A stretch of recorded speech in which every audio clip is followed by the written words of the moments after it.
Have you ever had doubts about Islam because of evolution? On one hand, the Quran, which is the book of the Muslims, says that we come from Adam and Eve. And on the other hand, it says the scientists and the school textbook says we've evolved. And this is 100% fact. What do we believe? What is all this confusion about? And reality is that this topic, these doubts that we have will make you go bananas.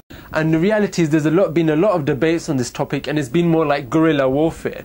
Anyway, let's stop monkeying around and let's get down to business, because the reality is I myself used to get very confused, had a lot of doubts because of this issue. But the reality is that I didn't have knowledge about what evolution really is. And by the end of this video, if you have doubts, inshallah, those doubts are going to be cleared. And you will realize that whether evolution exists or whether it doesn't exist actually has no impact on our Iman and our Islam whatsoever. So let's get clear on this now.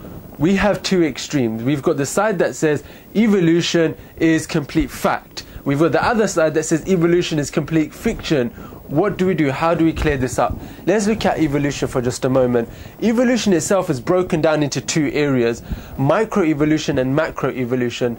What is microevolution? That is basically changes within a specific species. So if we were to take an example of, just say, a green beetle, and just say there was some sort of DNA random mutations or modifications within the DNA where they produced DNA for a brown beetle, and then from one reason, just by chance, that a brown beetle came into existence and brown beetles came into existence, and on the tree, when the bird came to eat the beetle, they can't see the brown ones because they're kind of camouflaged. They see the green ones, so they start eating the green ones. So then you start seeing more and more brown beetles survive. This is just a basic example of microevolution, and as Muslims we have no issue with this whatsoever.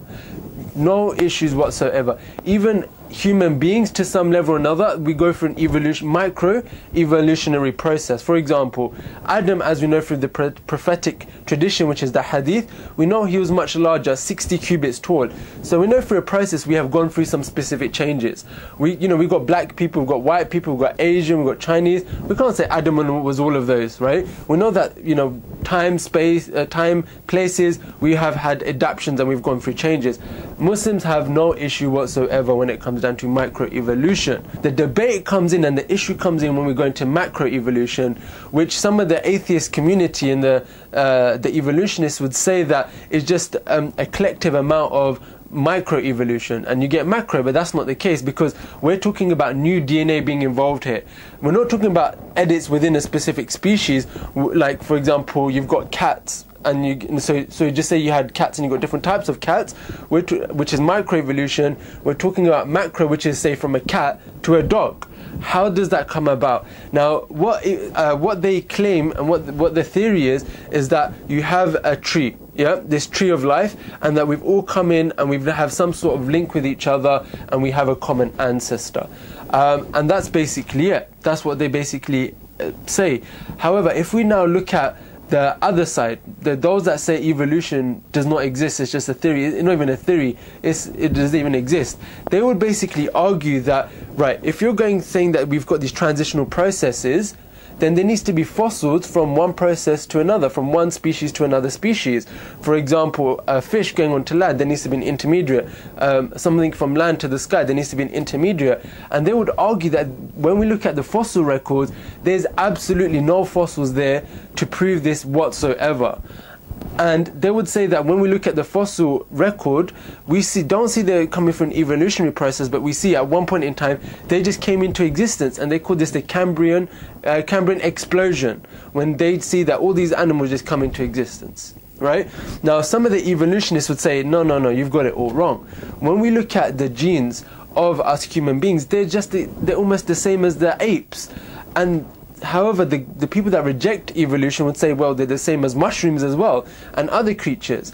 And the reality is that, for example, they would argue that, hold on, fine, there's some links with the creation, and as Muslims we don't have no issue with that. As the Quran says, we made every living thing from water, so we have some link with every creation. However, when it comes down to this aspect of the genes being similar, if Allah wanted a blueprint for the whole of creation in regards to their DNA and their genes, we would have no issue with that whatsoever. So this could be the blueprint for creation. Doesn't necessarily prove that this tree is correct. So there are two different views. Now just say, if we were to argue for argument's sake, right, we're completely happy with microevolution. No, we can't necessarily say that evolution doesn't exist. Yeah, we're okay with microevolution. We've got no issues with that. When it comes down to macroevolution, obviously, we have our doubts and there's certain issues and there's a debate going on. But if we were to argue that even macroevolution became a fact or is a fact, for argument's sake, we would say we don't have any problem with that whatsoever. If you're going to say that animals evolved from one species to another, the plants, everything in creation that happened, and we have this tree of life, we would have no issues with that whatsoever, as long as it does not involve human beings. As long as it does not involve human beings here. And why do we say that? Is because when we look at the Quran, which is the book of the Muslims claiming to be from the Creator, it has a clear narrative that Adam and Eve were human beings. Yeah, there might be different heights and sizes and colors, and maybe through the times we've gone through a micro-evolutionary process, but we know they were human beings as they were. Even some of the people of the past, their skulls might be different shape, there might be different sizes. We've got no issues with that whatsoever. So what we would say is that we're completely happy with macroevolution, if you want to say that, but when it comes down to we're completely happy with microevolution, even macroevolution when it comes down to the tree, as long as it does not include human beings, right? And we know that in the same way Allah created Jesus as a miracle, we know that Allah is able to create Adam and Eve in the same way and exclude them from this evolutionary process. Now it comes down to a very, very key important point, right? Which is to do with science itself. When we look at the philosophy of science, which basically kind of explains how science works, when we look at it, we see it's limited. For example, every scientist is aware of induction. Yeah, that's a method that many scientists use. Now let me give you an example of this. I'm from Pakistan. I haven't been there for 10 odd years, right? But imagine I was born in a village in Pakistan and don't have no TV, no internet, no nothing. And I create a hypothesis, and this is what scientists do. They create a hypothesis, they gather data, and they test to see if it's right or wrong. So I see, are all people brown colored like I am? So I stand outside my hut or whatever I'm saying, and I make a tally. One person goes by, they're brown. 2 people go by, they're brown. 50 people go by, they're brown. 100 people go by, they're brown. 1,000 people go by, and they're all brown colored. So what you do then, what the scientists would do, they would say, they'll make soft induction, which is basically the 1,001 person is going to be brown, the 1,002nd person is going to be brown. Or they can do hard induction, which is that everyone in the world is brown colored. However, is that the case? No, because we've got Chinese, we've got black, we've got whites, we've got different colors and races. So as we know that process of induction itself is limited. Another example is the whole aspect of empiricism, that we form conclusions through our general senses, our natural senses, from what we see, what we feel. And some of the atheists say, I've never seen God, therefore he does not exist. So, for example, if I were to say to you, do you have a great grandmother? Yeah? Do you have that? Do you have a grandmother? You'd say yes, obviously. But empirically, you can't prove that. You don't have DNA. You don't have a grave. You don't have pictures. You have nothing, no evidence whatsoever. But you wouldn't deny it, right? If you're an empiricist, then you would have to deny it, right? So we realize the point is that when we look at the scientific method, it's limited. Yeah, we do find truths from science, but we need to realize that, science has been a huge blessing for our ummah. It's given us so much. It's given us medicine. It's given the iPad. It's given everything that we connect with on a daily life. But the reality is limited, and it evolves itself. Yeah, science itself evolves.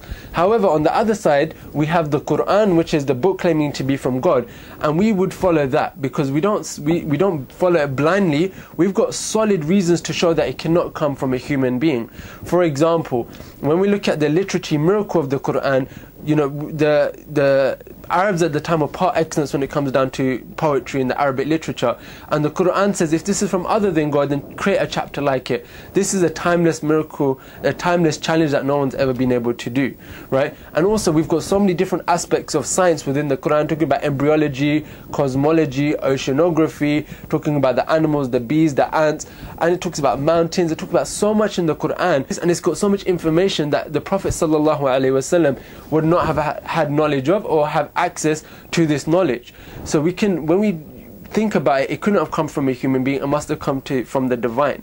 So to summarize this whole topic, right, when it comes down to evolution, microevolution, we have no issues with whatsoever. I'll never say that evolution does not exist. Yeah. So microevolution, if it exists, we have no issues whatsoever. Macroevolution, we have our doubts. You know, there is a lot of holes within that when it comes down to macroevolution. However, even if we were to argue that it is true, we can say it's completely true if that's what you're saying when it comes down to the creation, as long as you don't include human beings. So when it comes down to human beings, we're not a part of that tree. We've got, you could argue, our own tree from Adam to us, that we might have gone through some microevolutionary process, but we can't say that we came from one species to another. And the way we would justify that is the fact that we have science to follow, which itself evolves as speculative, or we follow the Quran, which is from God himself, and we know that it's the truth, and if something comes from truth, it is the truth. So that is my conclusion. If this itself has cleared your doubt about evolution, then please email it to your family, put it on Facebook, share it, because there's so many people, Muslims, that have doubts about this, and you know, their iman is shaken, and some of them even leave Islam. So please share it. If you want to follow me and ask any questions, join me on my Facebook page, which is facebook.com/HaroonQureshi89, or you can just click the link below, message me, ask me any questions, and inshallah I'll catch up with you soon. Assalamu alaikum wa rahmatullahi wa barakatuhu.